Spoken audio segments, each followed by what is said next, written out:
Ashish Prashar is a former advisor to the Middle East peace envoy and political strategist to the Biden campaign, and he joins us live now from London. Ashish, thanks so much for joining us. So, firstly, what does this fatal shooting show us about ICE and the way that they operate? Look, it's quite obvious this was an unlawful killing. This was an execution, the execution of a 37-year-old mother of three. I also want to add that something that's developed in the last couple of hours is the ex-partner of Renee has come out and said she was only in the vicinity. She wasn't an activist. She'd never participated in this. The ex-husband released a statement that she was only there to drop her 6-year-old. That is murder by a government agency of an innocent woman who was just dropping their child at school.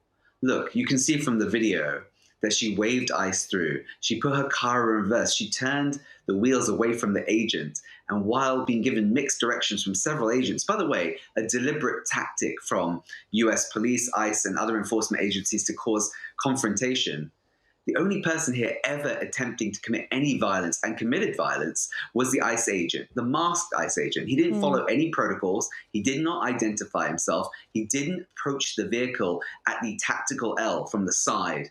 Moreover, the agents after the killing did not render aid, which is a separate violation entirely. And what's sick to watch as a human being is they just let her die, and they didn't care. They stood around as the shooter fled the scene and did not let anyone else provide aid. This ICE agent needs to be arrested, needs to be prosecuted, but we need to go further here, right? ICE needs to be dismantled. They're nothing more at this point than the administration's Gestapo. You've covered this before. They've engaged in mass kidnappings, abductions without any due process. They've ignored court orders from the Supreme Court of the United States of America. Over 30 people have died in their custody, I think, at this point that we know of. They've beat down an 84-year-old married couple. They deported a 4-year-old American citizen with cancer. They've arrested a woman giving birth. They tear-gassed a child. I just want to say they've zip-tied children naked, and there's video of this. It's not hyperbole to say that this murder was bound to happen. And, I'm not often shocked in this country where the police murder 3 Americans a day on average. But this gave me the same horrific feeling as George Floyd's murder when he was crying for his mum as his life was taken away from us on camera. And Renee was murdered amongst her stuffed toys. Ashish, so we don't have too much time, so I just want to make sure we get through the questions. What do you make of the way the administration's reacted? I mean, we've seen Donald Trump accusing Renee Good of viciously running over the agent, Kristi Noem calling it terrorism.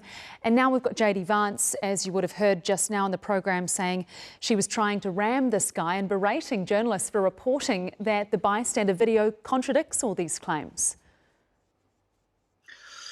The administration last night and today have picked a side, right? There are 22,000 ICE agents. There are 85 million mothers in America who want to survive, frankly, a traffic stop and spend time with their children. They picked the ICE agents with all the evidence to the contrary, with journalists from every side of the aisle showing them the evidence, from Fox to the New York Times, everybody showing them that nothing they're saying is true. Look, what we need at this moment, I think everybody should be horrified by the incident, but we should all be angry and taking action against the administration, against the government, against ICE right now, because there doesn't seem to be any drive for accountability from the president. And it feels like from their initial statements, they want to keep doubling down. Even the New York Times showed the video live to the president in person, where he started to respond, but then went online straight away to double down again. Look, we don't need any more speeches from mayors or governors like Mayor Frey or Johnson or Mamdani. Now is the time for them to act. They can actually arrest ICE. They can confront ICE. They can also expose ICE agents' names and faces and ban ICE agents from their cities to protect American lives. I say this to my fellow Americans today. We cannot be free if we accept the murder of mothers and in our streets by these armed thugs.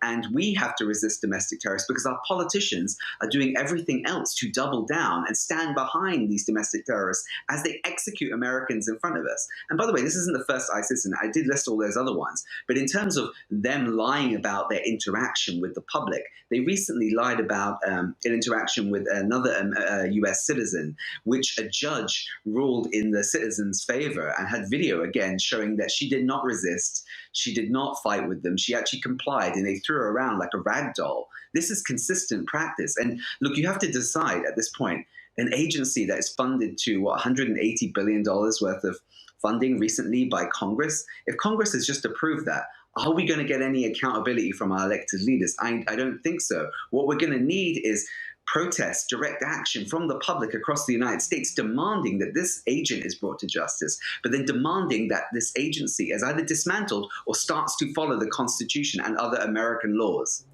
And we have been looking at live pictures as you've been speaking of a vigil in Philadelphia, so it remains to be seen if these numbers will continue to turn out and protest what has happened. Ashish Prashar, former advisor to the Middle East peace envoy and political strategist to the Biden campaign, thanks so much for your time.